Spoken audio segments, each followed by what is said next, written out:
నీకు మహిమ చెల్లిందా. హల్లెలూయా హల్లెలూయా. మరి తల్లి ఇచ్చిన సాక్ష్యాన్ని బట్టి వారి చిన్న పాప కొరకు ప్రార్థన చేయండి. మంచి ఆరోగ్యం, కిడ్నీలు మంచిగా స్వస్థపడేటట్లుగా ప్రార్థనలో జ్ఞాపకం చేసుకోండి.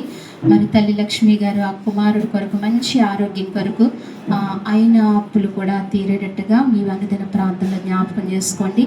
ప్రత్యేకంగా బాలు కొరకు కూడా ప్రార్థనలో జ్ఞాపకం చేసుకోండి.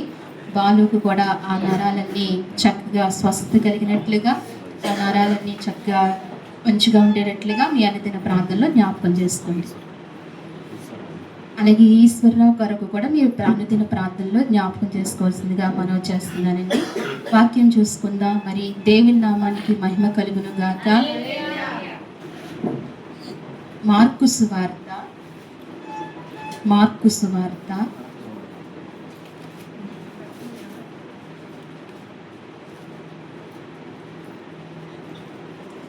5వ అధ్యాయము 25వ వచనము. 12 ఏండ్ల నుండి రక్తస్రావము కలిగిన ఒక స్త్రీ ఉండెను. రక్తస్రావము రోగము కలిగిన ఒక స్త్రీ ఉండెను.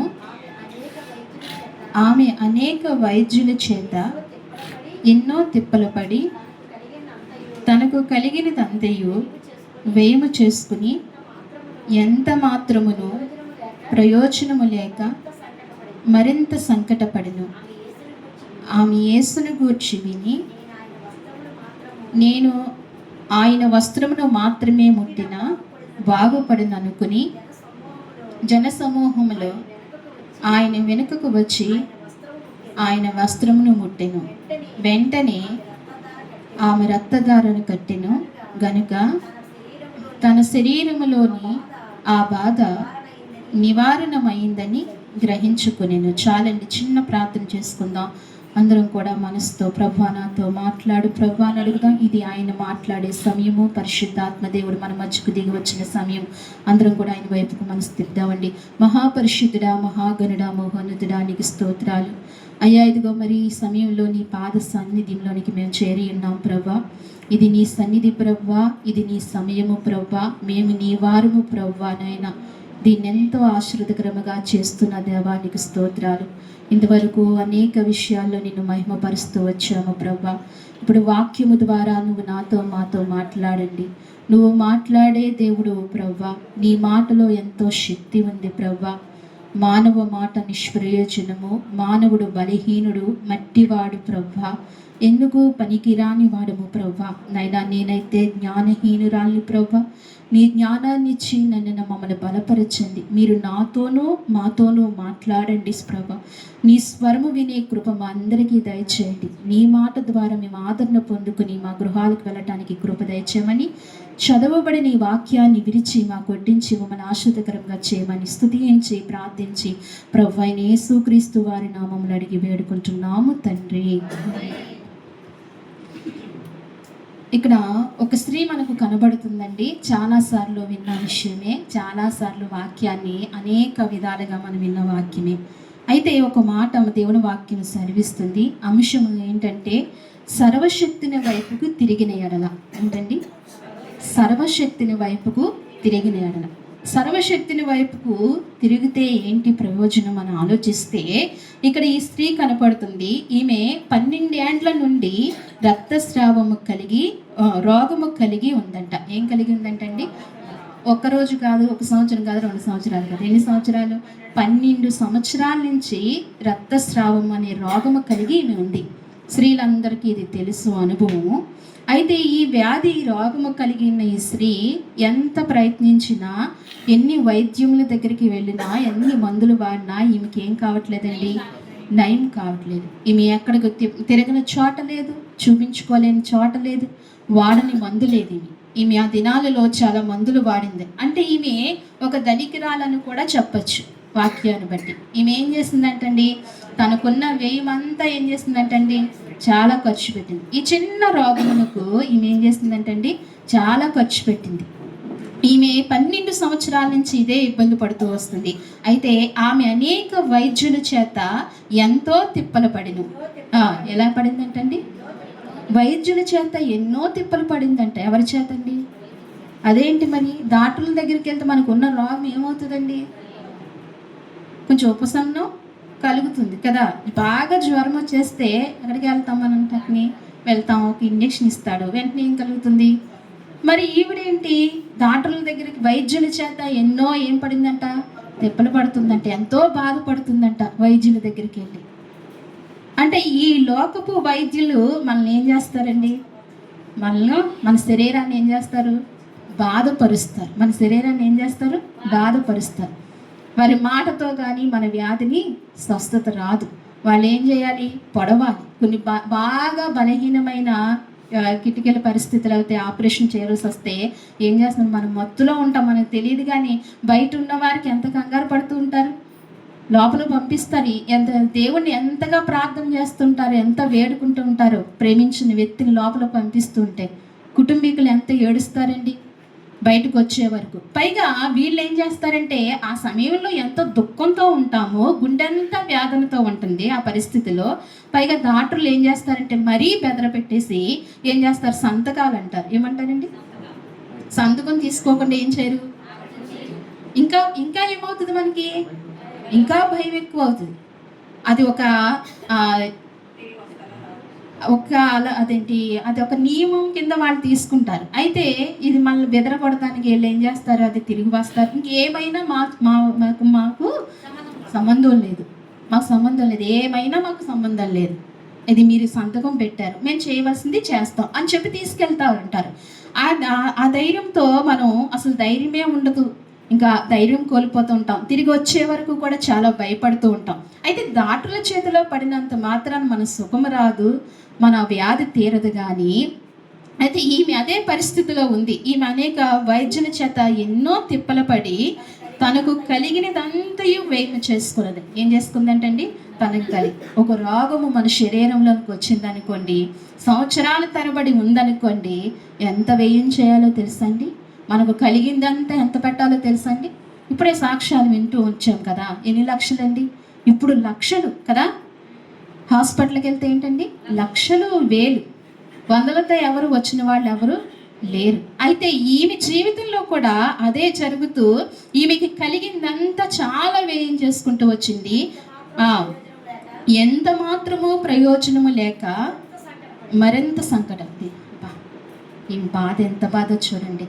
ఎంత మాత్రం ఏమి లేదంటండి, ఎంత మాత్రము ప్రయోజనం లేదంట. ఎంత డబ్బు వేసినా, ఎన్ని వైద్యుల దగ్గరికి వెళ్ళినా ఏం లేదంటండి, ప్రయోజనం లేదంట. ఇంకా ఏం పడుతుందంట? ఇంకా సంకటం పడుతుందంట, ఇంకా బాధపడుతుందంట. ఇంకా ఎక్కువైపోయింది ఆమె బాధ. ఆమె తిరగని హాస్పిటల్ లేదు కదా. హైదరాబాద్లో ఏముంది? నిమ్స్ ఉంది, అపోలో ఉంది. ఆ హాస్పిటల్కి వెళ్ళింది. రాజమండ్రిలో కిమ్స్ హాస్పిటల్కి వెళ్ళింది. ఏలూరులో ఏ హాస్పిటల్ అండి? ఆశ్రమ హాస్పిటల్కి వెళ్ళింది. దేవారం హాస్పిటల్, దేవారంలో వర్మ హాస్పిటల్. ఇలా ఒక్కటే కాదండి ఆమె తిరిగింది, ఎన్నో తిరిగింది, అన్నీ తిరిగింది. ఒకసారి ఊహించుకోండి. ఇది మనం ఊరికనే చదువుకుని వెళ్ళిపోతూ ఉంటాం, అస్తమాట్లు వింటూ వెళ్ళిపోతూ ఉంటాం. కానీ అనుభవపూర్వకంగా మనం ఏం చేయాలి? దీన్ని నిజంగా అనుభవించాలి, అనుభవపూర్వకంగా అనుభవించాలి. మా నాన్నగారికి అండి 2 కిడ్నీలు పోయింది. 2 కిడ్నీలు పోయినప్పుడండి 7 సంవత్సరాలు ఆయన జీవించారు. 7 సంవత్సరాలు జీవించినప్పుడు మా అమ్మ ఎంత కష్టపడ్డారో తెలుసా? నాన్నగారు చాలా అనుభవించారు ఆ బాధను. అమ్మ తీసుకెళ్ళటం రావటం, వారానికి 2 సార్లు డయాలసిస్ చేయించాలి. అవును, డయాలసిస్ చేయించాలి. అది చేయించడానికి ఏలూరు ఆశ్రమ హాస్పిటల్ తీసుకెళ్ళారు. ఎంత కష్టపడేవారంటే వారి కష్టాన్ని చూసి మాకు హృదయము ద్రవించిపోయేది. ఇంక దేని మీద ఉండేది కాదు మనసు, అంత కష్టపడ్డారు. ఒక మనిషికి వ్యాధి వస్తే కనుక, బలహీనత వస్తే కనుక చాలా నరకం అనేది చూడాలి. అది ఎవరు అనుభవిస్తే వారికే తెలుస్తుంది. అందుకే ఈ రక్తస్రావము కలిగిన స్త్రీ 12 సంవత్సరాలు అనుభవించిందండి. 1 సంవత్సరం కాదు, 2 సంవత్సరాలు కాదు, 12 సంవత్సరాలు ఈమె అనుభవించింది. ఈమెకి ఎక్కడా సమాధానం లేదు, ఏ మందుల్లో కూడా స్వస్థత లేదు ఈమెకి. ఎన్ని వాడినా వ్యయం చేసుకుంది, తనంతా కష్టపడిపోయింది. అయితే ఒకరోజు ఏమైతుందంటే, యేసు ప్రభు వారి గురించి ఆమె వింది. ఎలా విందంటే, దెయ్యములు పట్టిన ఒక అతను, శానా అని దెయ్యము పట్టిన ఒక అతను సమాధుల దొడ్లో ఉన్నాడండి. అతన్ని ఎవరు బంధించలేకపోతున్నారు. కాళ్ళకు సంఖ్యలు కట్టినా, చేతులకు సంఖ్యలు కట్టినా ఏం చేస్తున్నాడంటే తుత్తినీలుగా చేసేస్తున్నాడంటండి. ఎవరి వల్ల కావట్లేదు అతన్ని ఆపటం. అతను రాత్రి పగళ్ళు ఎక్కడుంటున్నాడంటే సమాధిలోనే ఉంటున్నాడండి. అయితే ఒక రోజు యేసు ప్రభు వారు అటు వెళ్తూ వెళ్తూ ఆ వ్యక్తిని దర్శించాడు. ఆ వ్యక్తి అంటాడు, దయ్యములు పట్టిన సమయంలో అంటాడు, సర్వోన్నత కుమారుడా నీకు నాతో పనేలా అంటాడు. ఏమంటాడండి? సర్వోన్నతుడి దేవుడా నాతో నీకేమి పని అంటాడు. అంటే దెయ్యమునకు ఎవరని తెలిసింది?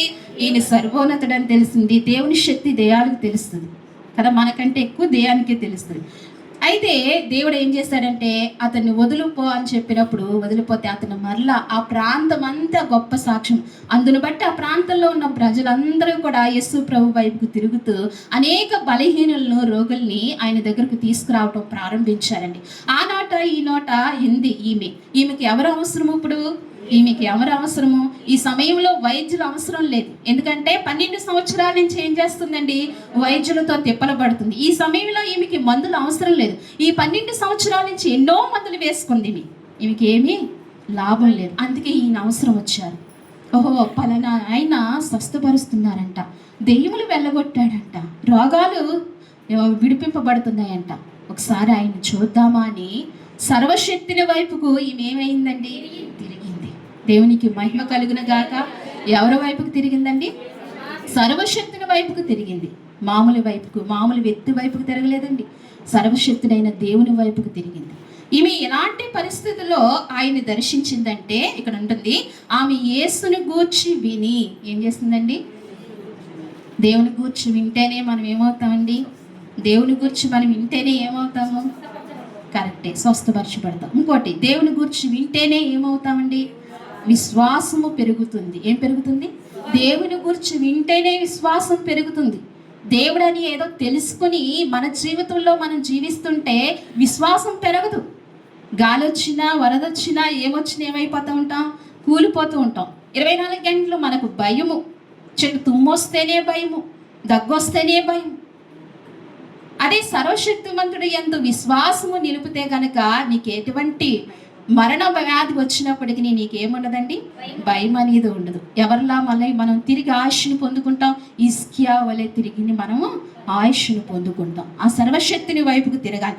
అందుకే ఈమె యేసును గూర్చి విని నేను ఆయన వస్త్రంలో మాత్రమే ముట్టినా బాగుపడను అనుకుని. అబ్బా, ఇంకా జనాలకి ఏం తెలియదు, అప్పట్లో ఏం తెలీదు. యేసుక్రీస్తు వస్త్రంలో ఏముందనుకోలేదు, ఇంకా స్వస్థత ఉందని అనుకోలేదు. కానీ ఈమె ఏమనుకుంది? ఆయన వస్త్రపు చెంగు ముట్టుకుంటే చాలు అనుకుంది. ఎంత శక్తివం చూడండి, ఆమెకి ఎంత విశ్వాసమో, ఆయనలో ఎంత శక్తి ఉందో చూడండి. ఆయన వస్త్రపు చెంగు ముట్టుకుంటే చాలు అని అనుకుందంట. అయితే ఇప్పుడు ఆయన ముట్టుకోవచ్చు? లేదు. ఈమెన్న పరిస్థితి వేరు కదా. ఈమెన్న పరిస్థితిలో సమాజ మందిరంలోనూ కూడా వెళ్ళకూడదు ఆ దినాలలో కదా. యేసుక్రీస్తు ప్రభువారు పుట్టి, మరణించి, చనిపోయి, తిరిగి లేచిన తర్వాత ఈ నిబంధన చాలామంది స్త్రీలకు ఈ విషయం తెలియక చాలామంది నన్ను ఫోన్ చేసి అడగటం, నా దగ్గరికి వచ్చి అడగటం కూడా జరుగుతుంది. ఎలా అంటే స్త్రీలకు 3 దినాలు వాళ్ళకి బలహీనత ఉంటుంది కదా, ఆ టైంలో మేము మందిరానికి రావచ్చా అండి? ప్రభువు వాళ్ళు ఎరవచ్చా? రామని చాలామంది రారు అసలు దేవుని మందిరానికి. అసలు అలా చేయని అవసరం లేదు. యేసుక్రీస్తు ప్రభు వారు పుట్టి ఆయన తిరిగి మరణించి లేచిన తర్వాత అవన్నీ పాత నిబంధనలు, ఆయన నియమ నిబంధనలు. ఆయన ఏం చేస్తారు? ఈమెను ముట్టుకుంటే కదా ఈమెకి ఏం కలిగింది? స్వస్థత కలిగింది. సందేహం లేకుండా దేవుని మందిరానికి రావచ్చు, పరిశుద్ధంగా చక్క శుద్ధి చేసుకుని దేవుని మందిరానికి రావచ్చు. అయితే ఈమె అనుకుంది వస్త్రము మాత్రమే ముట్టుకుంటే బాగుపడిన అనుకుని జన సమూహములో ఆయన వెనుకకు వచ్చి ఆయన వస్త్రమును ముట్టని. ఎక్కడికి వచ్చిందండి? ఆయన దడుస్తూ ఆయన ముందుకు రాల, వెనుకకు వచ్చి ఎక్కడో మూలని లాగి ఆయన వస్త్రపు చెంగుని ఏం చేసిందండి? ఇలా పట్టుకోగానే ఏమైంది? ఆమెకి స్వస్థత కలిగినట్టుగా ఆమెకి తెలిసింది. ఏం కలిగిందండి? దేవునికి మహిమ. ఆమెకి ఏం కలిగింది? స్వస్థత కలిగింది. ఆమెకు తెలిసింది. ఎందుకు తెలిసిందంటే వెంటనే ఆమెకి ఏం తెలిసిందంటే 12 సంవత్సరాల నుంచి ఆ వ్యాధితో బాధపడుతుంది కాబట్టి ఈమెకి వెంటనే ఆ విషయం తెలిసింది. తెలియగానే ఆ విషయం ఎవరికి తెలిసిందండి? దేవునికి కూడా తెలిసింది, యేసయ్యకి కూడా తెలిసింది. నన్ను ఎవరో ముట్టుకు శిష్యులు అంటారంటే అక్కడ ఆశ్చర్యంగా, ఏంటి దేవి ఇలా మాట్లాడుతున్నావు, ఇంతమంది జన సమూహంలో అందరూ ముట్టుకుంటున్నారు, ఎవరో ముట్టుకున్నారని ఎలా చెప్తున్నావు నువ్వు? ఎలా ముట్టుకున్నారని, ఒకళ్ళు ముట్టుకున్నారని నువ్వు అంటున్నావేంటి? అసలు బాగుందా యేసయ్యా అని ఎవరంటున్నారండి? శిష్యులు అంటున్నారు. ఎంతమంది జన సమూహం నీ మీద పడిపోతున్నారే, లేదు ఇంతమంది కాదు, ఒకళ్ళు ఎవరో ముట్టుకున్నారు అని ఆయన అనగానే ఆమె తడుస్తూ వచ్చి ఆయన ప్రభావం ఆయనలోంచి వెళ్ళింది కాబట్టి ఆయన అప్పుడు ఆమె అంటుంది నేనే ముట్టుకున్నాను అంటుంది. చదవండి. అప్పుడు స్త్రీ దానికి జరిగింది వెరిగి భయపడి వణుకుచూ వచ్చి ఆయన ఎదుట సాగిలపడి తన సంగతి అంతయు ఆయనతో చెప్పిన. అందుకు ఆయన, కుమారి, నీ విశ్వాసము నిన్ను స్వస్థపరచును, సమాధానం గల దానిపై నీవు వెలుమని చెప్పినాయి కాదండి. ఏమంటుందంటే అందుకు ఆమె స్త్రీ వచ్చి ఏం పడిందంట? వణుకుచు భయపడుచు. ఏం పడిందంటండి? ఈనాడు దేవుని సన్నిధికి ఎలా రావాలి? వణుకుచూ రావాలి. చలి జరగవచ్చిన ఆ వణుకు కాదండి, అంతరంగంలో ఉండాలి కదా. దేవునికి అంతరంగంలో ఉండాలి. నేను పరిశుద్ధ దేవుని సన్నిధికి వెళ్తున్నాను, పరిశుద్ధ దేవుని పాదాలు పట్టుకోవడానికి వెళ్తున్నాను అని సిద్ధపాటు కలిగి మనం ఎక్కడికి రావాలి? ఆయన సన్నిధిలోనికి రావాలి. ఈమె ప్రభావం పొందుకున్న తర్వాత, ఈ స్వస్థత పొందుకున్న తర్వాత యేసయ్య నాథుని ఎదుటికి ఎలాగొచ్చిందంటే వణుకుతూ భయపడుతూ వచ్చి నేనే ప్రభువా ముట్టుకున్నదే అని ఆమె చెప్పింది. అప్పుడు యేసు ప్రభు అంటున్నాడు, అమ్మా నీ విశ్వాసము నిన్ను స్వస్థపరిచింది. ఇప్పుడు ఈనాడు మన జీవితంలో ఎన్నో బలహీనతలు కావచ్చు, ఎన్నైనా కావచ్చు, ఏదైనా కావచ్చు, మనం ఎన్ని సంవత్సరాల నుంచి వీటిని అనుభవిస్తున్నప్పటికీ ఎట్ల చేత మనం తీరబడని స్థితిలో ఉన్న మనకి యేసు వైపు ఒకసారి, సర్వశక్తిని వైపు ఒకసారి తిరిగితే గనక మనకి ఏమవుతుందంటండి? విడుదల వస్తుంది. విడుదల వస్తుంది. ఏ విషయమైనా ఎవరి వైపుకు తిరగాలి? సర్వశక్తిని వైపుకు మనం తిరగాలి. సర్వశక్తిని వైపుకు తిరిగేటప్పుడు ఏముండాలని చెప్తున్నాడు దేవుడు? ఏముండాలి? విశ్వాసం ఉండాలని చెప్తున్నాడు. ఏముండాలని చెప్తున్నాడండి? విశ్వాసం ఉండాలి. ఆయన ఏం చెప్పారు? అమ్మా నీ విశ్వాసం నిన్ను స్వస్థపరిచింది. మళ్ళీ ఏముండాలి ఇప్పుడు? ఏ కార్యమైనా దేవుడు చేయగలడు అనే విశ్వాసం మనలో బలంగా ఉండాలి. బలంగా ఉన్నప్పుడు దేటికి ఆధారము లేని వీటికి కూడా మనకి ఏం కలుగుతుందండి? దేవుడు ఇస్తాడు మనకి. అందుకే ఆధారము లేనట్లకి అబ్రహాము ఏం చేస్తాడండి? నిరీక్షణ లేనట్లకి అబ్రహాము నమ్మాడు, విశ్వసించాడు, అబ్రహాము పొందుకున్నాడు. అలాగే అందరూ పొందుకున్నాడు. ఈనాడు కూడా మనం పొందుకోవాలంటే మనం ఏం చేయాలండి? విశ్వాసం ఉంచాలి. అదే ప్రభు చెప్తున్నారు, నన్ను నా శక్తిని బట్టి నువ్వు పొందుకున్నావు అని చెప్పలేదు యేసు ప్రభు. ఏం చెప్పలేదండి? నా శక్తిని బట్టి లేకపోతే నాకున్న స్వస్థతావరాన్ని బట్టి నువ్వు పొందుకున్నావు అని చెప్పట్లేదు. ఈ దినాలలో అందరూ ఎలా చెప్తున్నారండి? ఏం చెప్తున్నారు? సేవకులైన వారు ఏం చెప్తూ ఉంటారు? నాకు ఇచ్చిన దేవుడు వరాన్ని బట్టి మీకేమొచ్చింది అంటున్నారు. అది తప్పు. ఎందుకు వస్తుంది అసలు? ఈయనెవరు? మట్టి సామాన్యుడు, సర్వశక్తుడు ఆయన ఇవ్వాలి. అయితే కార్యము చేయించుకోవాలి అనుకున్న వారు హృదయంలో ఏముండాలండి? విశ్వాసం ఉండాలి. విశ్వాసం ఉన్నప్పుడు ఏం జరుగుతుందండి? కార్యము జరుగుతుంది. నువ్వు ప్రభు పాదాలు పట్టుకుని ఏ విషయం అడిగినా ఆయన ఏం చేస్తాడండి? నీ జీవితంలో కార్యం చేస్తాడు. అందుకే అమ్మా నీ విశ్వాసము నిన్ను స్వస్థపరిచింది. మొదట కావాల్సింది మన జీవితంలో విశ్వాసము. ఈ విశ్వాసము పట్టుకుని ఎవరి వైపుకి తిరగాలండి? సర్వశక్తిని వైపుకి తిరగాలి. అలాగే ఇంకొక వ్యక్తిని కూడా మనం జ్ఞాపకం చేసుకుందామండి. ఆమె స్వస్థత పొందుకుని ఆమె ఎంతో ఆనందంతో దేవుని మహిమపరుస్తూ తన జీవితాన్ని వెళ్ళబుచ్చినట్లుగా మనం దేవుని వాక్యంలో చూస్తున్నాం. అలాగే లూకా రాసిన సువార్త 19వ అధ్యాయం మొదటి వచనం కాడి నుంచి చదవండి. ఆయన సంచరించుచు యెరికో పట్టణంలో ప్రవేశించి దానికుండా పోచుండెను. ఇదిగో సుంకపు గుత్తదారుడగును ధనవంతుడైన జక్కయ్య అను పేరుగల ఒకడు యేసు ఎవరో అని చూడగోరును గాని పొట్టివాడైనందున జనులు గుంపు కూడి ఉండుట వలన చూడలేకపోయిను. అప్పుడు యేసు ఆ త్రోవను రానయ్యుండెను గనుక అతను ముందుగా పరిగెత్తి ఆయన చూచుటకు ఒక మేడి చెట్టుకు చాలండి. ఇక్కడ చూడండి, ఇక్కడ ఒక్కొక్క వ్యక్తి కనిపిస్తున్నారు. ఆయన మా అందరికీ బాగా తెలుసండి, మరలా ఎందుకు జ్ఞాపకం చేస్తున్నారని అనుకోవద్దు. ఈయన ఎవరండి? ఈయన ఎవరు? జక్కయ్య. సౌభాగ్య చెప్తుంది ఏంటమ్మా? ఈయన జక్కయ్య. ఎవరండి? ఈయన జక్కయ్య. అయితే ఈయన చక్కగానే ఏం చేస్తూ ఉంటాడంటే పిలుస్తాడు, కట్టించుకుంటాడు, ఇలా చేస్తూ ఉంటాడు. తనకి మంచి ఉద్యోగం ఇది. ఆయనకి ఏంటండి? మంచి ఉద్యోగం. తెల్లారు లేస్తే ఈ ఉద్యోగంలో తను చాలా బిజీగా ఉంటాడు, చాలా బిజీగా ఉంటాడు. అయితే ఇంత బిజీగా ఉన్న ఈ వ్యక్తికి ఎవరిని చూడాలనిపించిందండి? యేసయ్యను చూడాలనిపించింది. ఈనాడు మనం ఎంతో ఖాళీగా ఉంటాం. ఎంత ఖాళీగా ఉంటాం?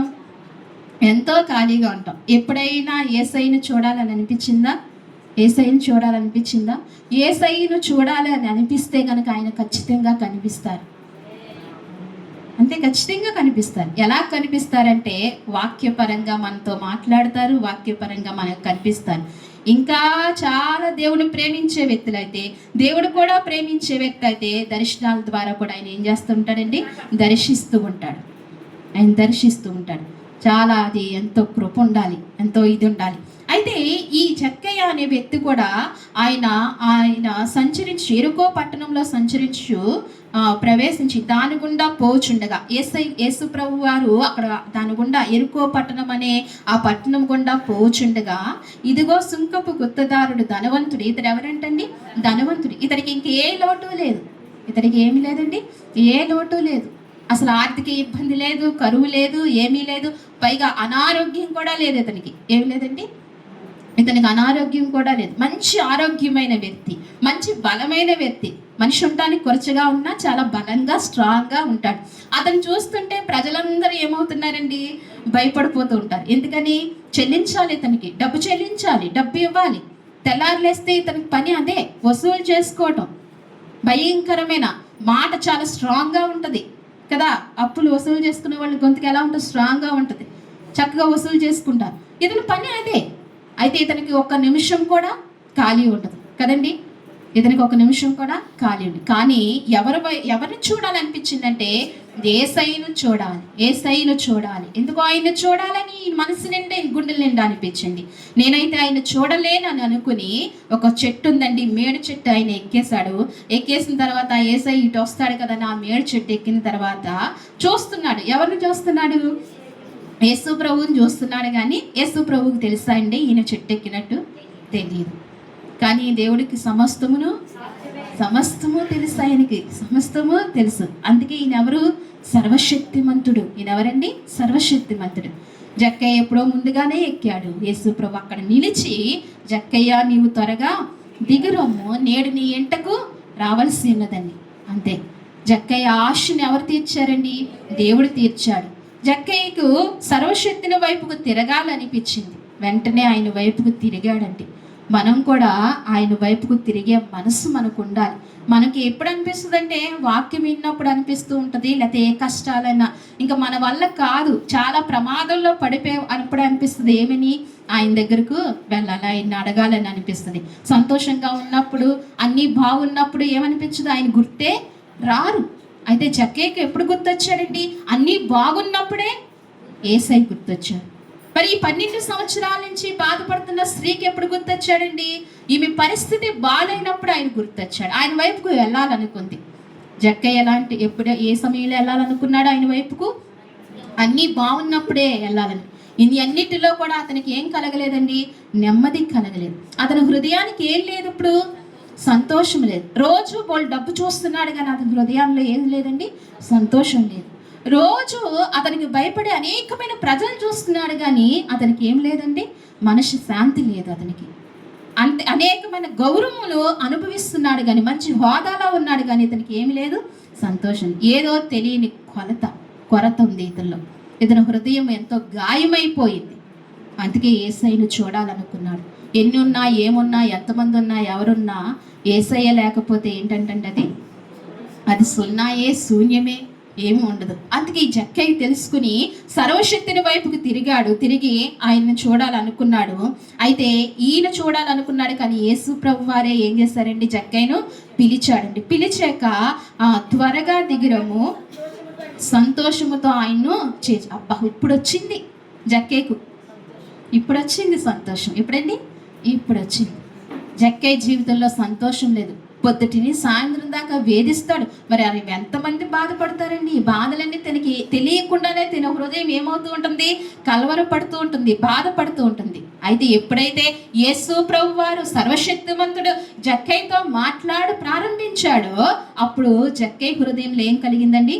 సంతోషము కలిగింది.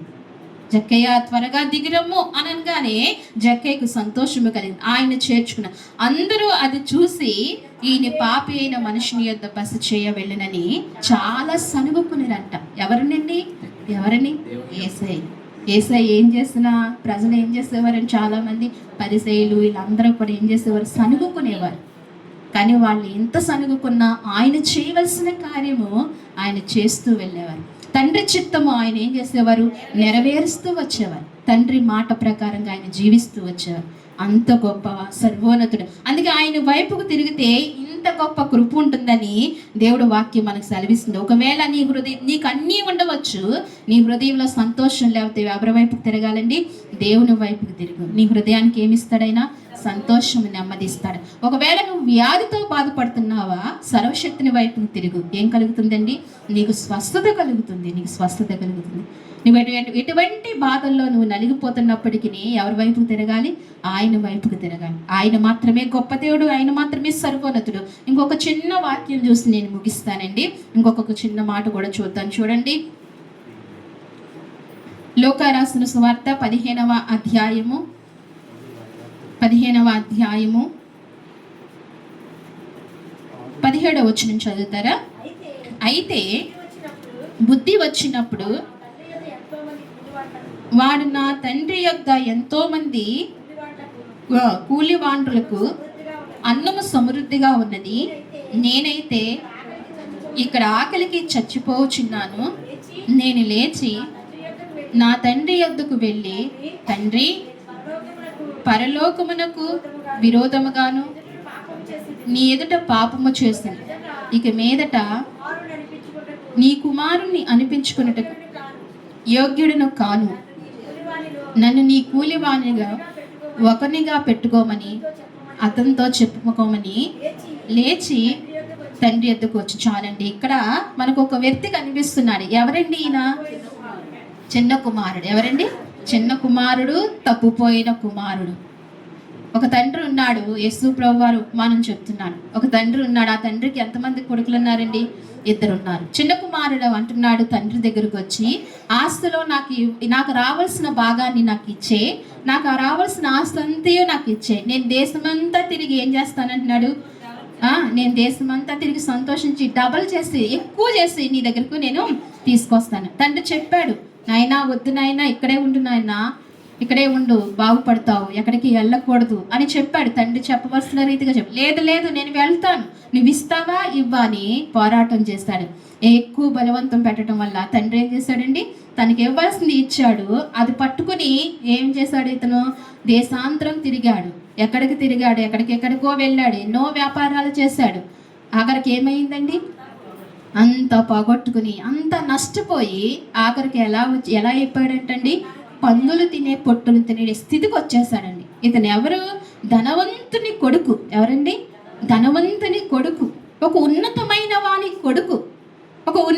వాని కొడుకు దేశాన్ని పట్టుకుని వెళ్ళి నీ ఆస్తిని అంతయు నాశనం చేసుకుని చివరికి ఏం తింటున్నాడంటే పందులు తినే పొట్టును తినుచున్నారంట. అసలు అది చూడటానికే మనకు కదా మనసే రాదు, ఆ ప్రాంతానికి వెళ్ళడానికే ఇష్టం లేదు. మరి ఇంత ధనికుడు కుమారుడు ఏం తినవలసి వస్తుందండి? ఆకలి భరించలేక, తన దరిద్రతను భరించలేక పందులు తినే దాంట్లోనికి వచ్చి తింటున్నాడు. అయితే తనకు అప్పుడు జ్ఞాపకం వచ్చింది. ఎవరికండి? ఆ చిన్న కుమారునికి జ్ఞాపకం వచ్చింది. ఏమని జ్ఞాపకం వచ్చింది? నా తండ్రి ఇంట అనేకులు కూలి వాళ్ళు సమృద్ధిగా అన్నం తింటున్నారు, చక్కటి నా తండ్రి సిద్ధపరిచిన అన్నం తింటున్నారు కదా, నా స్థితి ఏంటి అని అప్పుడు ఆలోచించాడు.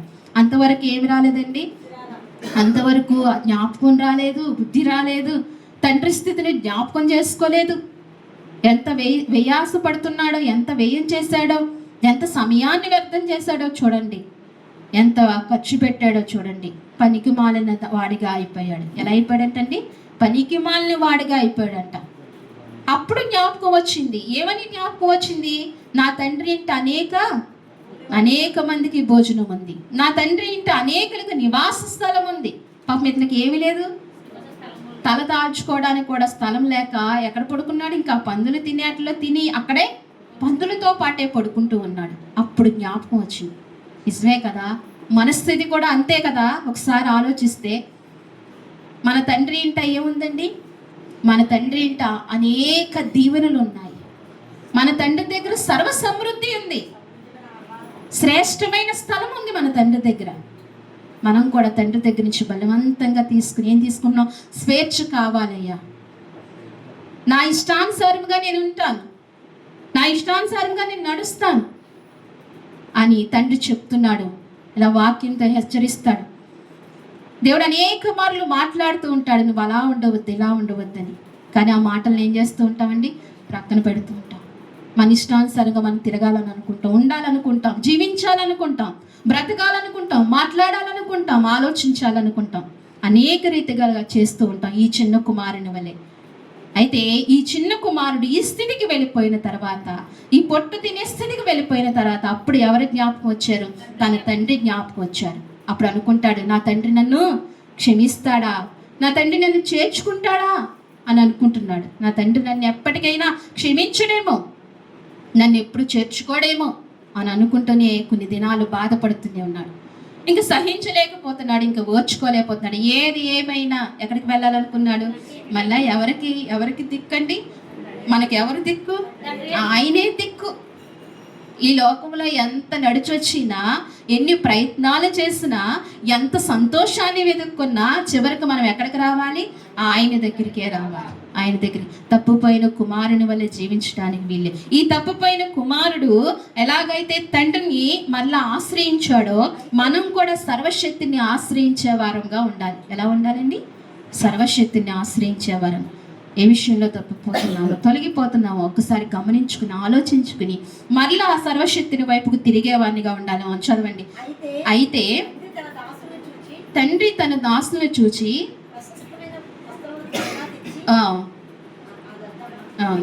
చాలండి. అంటే ఈ కుమారునికి బుద్ధి వచ్చింది. బుద్ధి వచ్చిన తర్వాత తండ్రి దగ్గరికి వెళ్ళాడు, చేర్చుకుంటారు. తండ్రి ఏం చేశాడు? వెంటనే ఏం చేశాడు?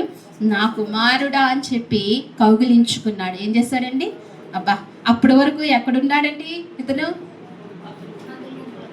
పందులు పడుకునే స్థలంలో ఉన్నాడు. ఇతను ఒళ్ళు ఏం కొడుతుంది ఇప్పుడు?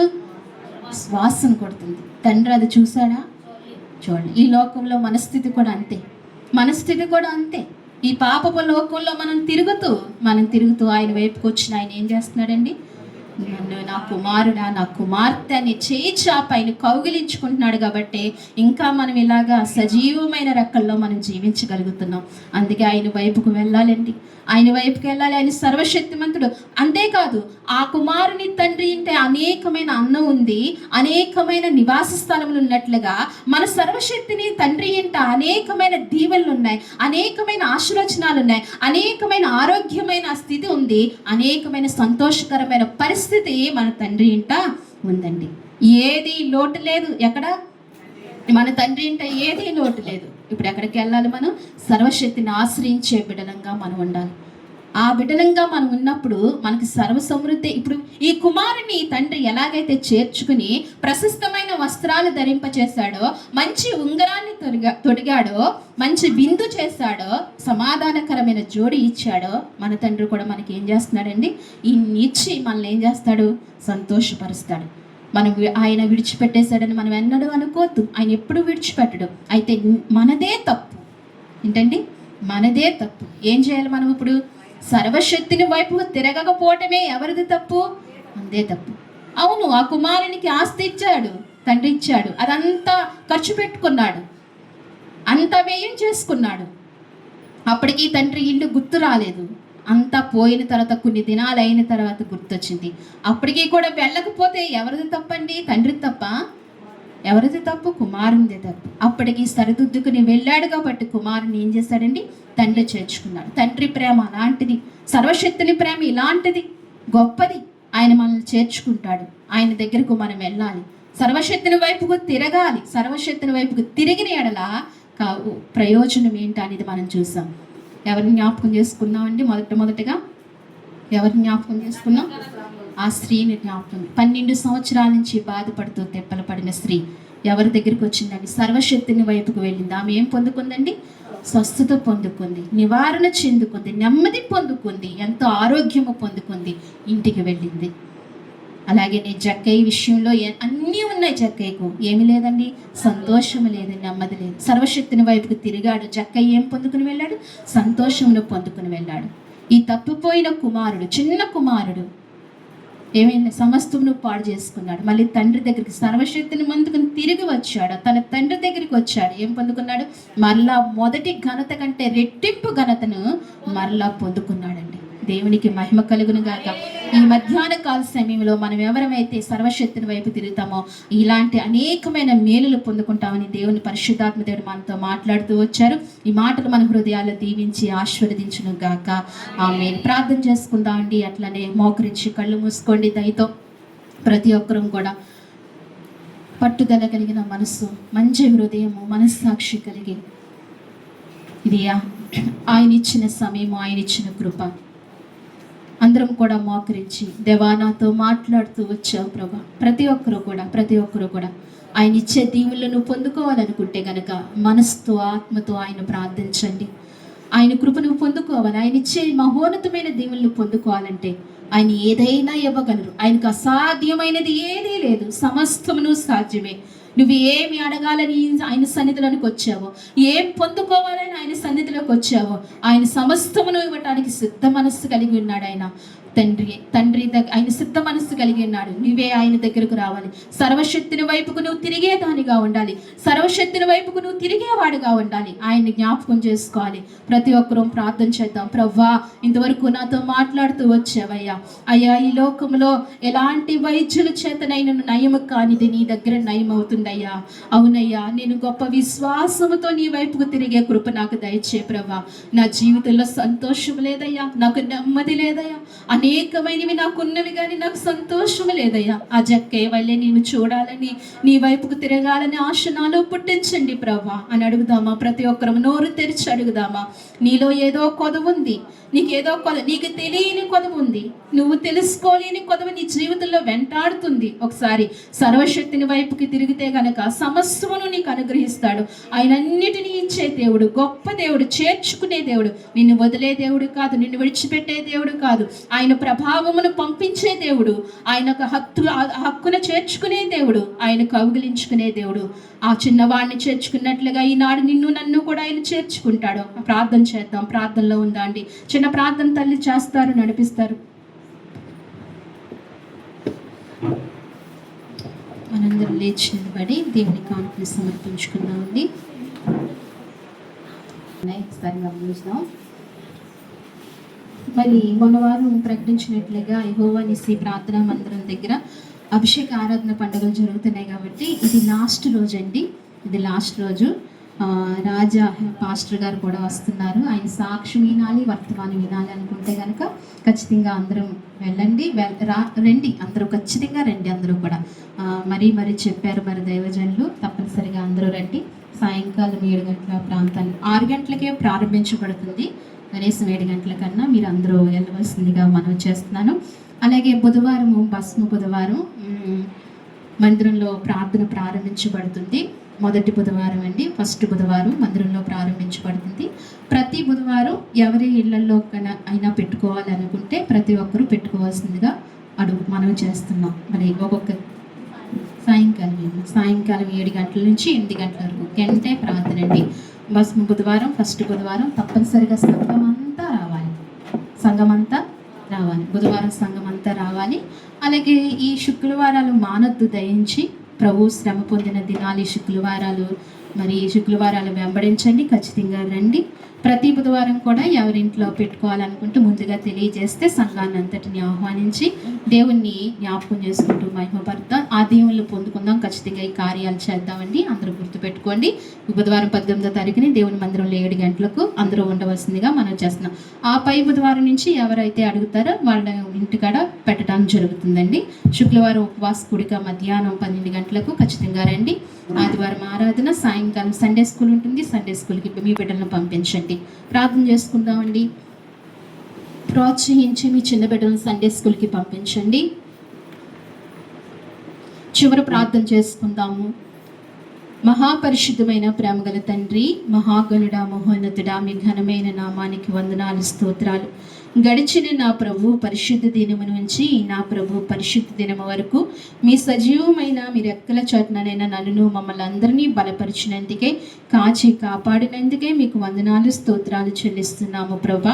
అయ్యా, ఈ సమయంలో ప్రభా, ఈ ఆరాధనలో తండ్రి మాకు తోడుగా ఉండి మొదటి ప్రార్థన నుండి ఈ చివరి ప్రార్థన వరకు నీ ఆత్మ సహాయం మాకు అందిస్తూ వచ్చినందుకే మీకు వందనాలు ప్రభా. అయ్యా, వచ్చిన నీ బిడ్డలను మీరు జ్ఞాపకం చేసుకోండి. ఎంతోనైనా విశ్వాసముతో, నమ్మకముతో ప్రభా అయ్యా నిన్ను ఆరాధించాలని గొప్ప సంతోషంతో నీ బిడ్డలు వచ్చి నిన్ను ఆరాధించారు. వారికి రావాల్సిన దైవ దీవులు వారి హృదయాలకు, వారి ఇంటికి నైనా వారి మీదకు మీరు దయచేయమని మీ సన్నిధిలో ప్రార్థిస్తున్నాము తండ్రి.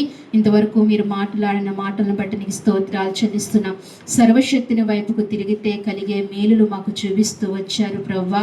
నీ వైపుకు తిరిగిన వారు ప్రవ్వా నైనా నష్టపోయిన వారు లేరు ప్రవ్వా. ఏమీ పొందుకోకుండా ఎల్లని వారు ఎవ్వరూ లేరు ప్రవ్వా. నీ వైపుకు తిరిగిన వారు నైనా వారికి కావలసినవి పొందుకుని వెళ్ళారు ప్రవ్వా. అయ్యా, స్త్రీ నైనా ప్రవ్వా వ్యాధి నివారణ అయింది ప్రవ్వా. ఆమెను ముట్టుకున్నారు, స్వస్థపరిచారు ప్రవ్వా. ఈ దినంలోనైనా ఈ సమయంలో ప్రవ్వా నీ సన్నిధికి ఎవరు బలహీనంగా వచ్చారో ప్రభా, ఒకవేళ సర్వశక్తుడా నీ వైపుకు నేను తిరిగానని హృదయము తెరచి ఎవరైతే మాట చెప్పగలిగారో ఆ బిడ్డల్ని నాయన నువ్వు ముట్టుకుని స్వస్థపరచమని మీ సన్నిధిలో ప్రార్థిస్తున్నాము తండ్రి నాయన. అలాగే చక్కయ్య ప్రభా అయ్యా ఎన్నో ఆనందం చూశాడు, ఎంతోనైనా ప్రభా ఉల్లాసకరమైన జీవితము ప్రభా. అయ్యా ఇదిగో మరి ఏ లోటు లేని పరిస్థితులు అయినప్పటికీ తనలో ఆనందం లేదు, సంతోషం లేదు. నిన్ను చూడాలని ఆశ కలిగిన వాడు ప్రభా సర్వశక్తిని వైపుకు తిరిగాడు ప్రభా. తన హృదయం సంతోషముతో నింపబడిందయ్యా. తన నీతి కార్యములు చేయడం ప్రారంభించాడు తండ్రి. అలాంటి జీవితాన్ని మాకు మీరు అనుగ్రహించమని ప్రార్థిస్తున్నాను ప్రభా. అలాగనే తండ్రి నైనా చిన్న కుమారుని జీవితం మమ్మల్ని జ్ఞాపకం చేశారు ప్రభా. చిన్న కుమారుని వల్లే మేము తప్పిపోతున్నాం మేము ఈ లోకంలో ప్రభా. అనేక విషయాలు మా చిత్తానుసారంగా జీవిస్తున్నాము. మా ఇష్టానుసారం మా ఇష్టమే గెలవాలి, మేము చెప్పిందే చేయాలి అని అనుకుని మేము జీవిస్తున్నామేమో ప్రభా. నీ చిత్తానికి లోబడట్లేదేమో, నీ మాటకు లోబడట్లేదేమో అయ్యా. ఇదిగో మరి సర్వశక్తిని వైపుకు తిరిగి తండ్రి నిరంతర ఫలితం పొందుకునే కృప మాకుని మీరు దయచేయమని మీ సన్నిధిలో ప్రార్థిస్తున్నాను తండ్రి. సర్వశక్తిని వైపుకు తిరిగే మనస్సు ప్రతి వారికి మీరు దయచేయండి. ఇక్కడ ఈ వర్తమానం విన్న ప్రతి బిడ్డను మీరు ఆ రీతిగా సిద్ధపరచండి ప్రభా. నీ అభిషేకాన్ని పంపించండి. విన్న వాక్యము ప్రభానైనా అయా దుష్టి ఎత్తి పట్టుకోకుండా ప్రభా మంచినైనా ప్రభా ఇత్తన నేల మీద పడిన విత్తనాలుగా చేయండి. ఫలింప జీవితం బిడ్డలకు అందరికీ అనుగ్రహించండి. నీ అభిషేకాన్ని ప్రతి బిడ్డలకు మీరు దయచేయమని ప్రార్థిస్తున్నాను. ప్రతి హృదయాన్ని నెమ్మది పరచండి. ఎటువంటి పరిస్థితులైనా ప్రభానైనా అయా వారికి మంచి మార్గాన్ని మీరు దయచేయమని ప్రార్థిస్తున్నాను తండ్రి. సహాయం చేయండి. దూర ప్రాంతాల నుంచి వచ్చిన బిడ్డలను జ్ఞాపకం చేసుకోండి. వారి తిరిగి ప్రాణంలో మీరు తోడుగా ఉండండి. రాయలం నుండి బస్ స్టాండింగ్ దగ్గర నుంచి అయ్యా ప్రభా హౌసింగ్ బోర్డు దగ్గర నుంచి ప్రభా ఈ చుట్టుపక్కల ప్రాంతం నుంచి వచ్చిన నీ బిడ్డలను ప్రభా, అలాగే నాయన తాడేపల్లిగూడెం నుంచి వచ్చిన నీ బిడ్డలు మీరందరినీ మీరు జ్ఞాపకం చేసుకుని ప్రతి ఒక్కరిని పెద్దల మొదలుకుని చిన్నల వరకు దీవించి ఆశీర్వదించమని నీ కృప దయచేయమని నాయన. నీ మీటింగులు జరుగుతున్న ప్రాంతాలను అయా మీటింగులు జరుగుతున్న స్థలాలను మీటింగులు మీరు జ్ఞాపకం చేసుకుని జయకరంగా జరిపించమని, సాయంకాలం జరుగుతున్న మీటింగ్ను కూడా ఎంతో మహిమకరంగా జరిపించి నీ కృపను అనుగ్రహించమని తండ్రి. ఈ బిడ్డలందరినీ దీవించి ఆశీర్వించి బలపరిచి మరి ప్రత్యేకంగా నీ కృప బిడ్డలకు అనుగ్రహించి నడిపించమని, ఈ వారము నీ మంత్ర దీవెనలు ఇచ్చి పంపించమని స్తుతించి ప్రార్థించి మా ప్రియ రక్షకుడైన యేసుక్రీస్తు వారి నామములో అడిగి వేడుకుంటున్నాము తండ్రి. మన తండ్రి అయిన దేవుని ప్రేమయు, కుమారుడైన యేసుక్రీస్తు కృపయు, పరిశుద్ధాత్మ అన్యోన్య సహవాసము మనకు, మన కుటుంబాలకు, సార్వత్రిక సంఘమునకు ఇప్పుడును ఎల్లప్పుడును సదాకాలము దేవుడు తోడైండి నడిపించును గాక. ఆమేన్. యేసు రక్తమే జయం, ప్రవేశ రక్తము సంపూర్ణమైన విజయం కలుగును గాక. ఆమేన్, ఆమేన్, ఆమేన్.